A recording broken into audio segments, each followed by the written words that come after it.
Жаңы жылга чейин Оштогу бардык соттук отурумдар өтүүчү залдар аудио-видео жаздыруу системасы менен камсыздалат. Азыр мындай ыкма Ош облустук жана шаардык сотто орнотулууда.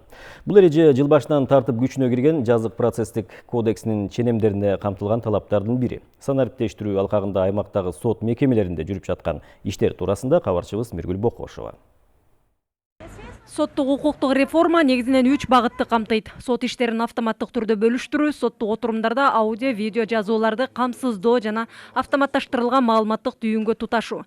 Азыркы тапта Оштогу жалпы 9 сот мекемеси толугу менен автоматташтырылган маалыматтык түйүнгө кошулду. Бул боюнча жогорку соттогу ушул автоматташтырылган маалыматтык система боюнча маалымат алат.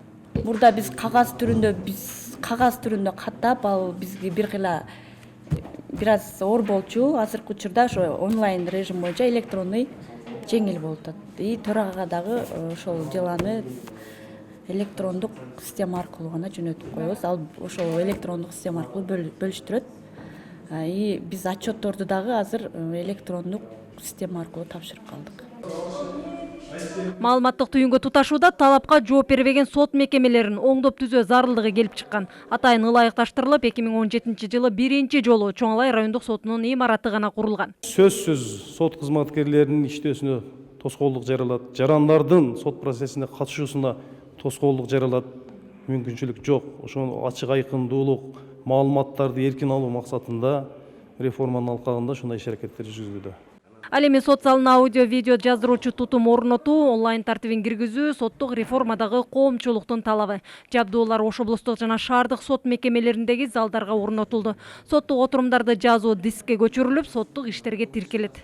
Мына өзүңүздөргө көрүп тургандай, биздин Ош областык сотунда 3 залында орнотулду. Бүгүнкү күндө толук иштеп жатат. Ошону менен бирге эле Ош шаардык сотунда да орнотулган. Ал эми калган райондук соттордо экинчи этабында быйылкы жылдын аягына чейин толук орнотулуп бүтүп ишке берилет. Ал эми кылмыш иштерин автоматтык түрдө бөлүштүрүүчү программаны соттук реформанын кан тамыры дешет. Санариптештирүүнүн талаптарына толугу менен жооп берген мындай ыкма азырынча Ошко келе элек.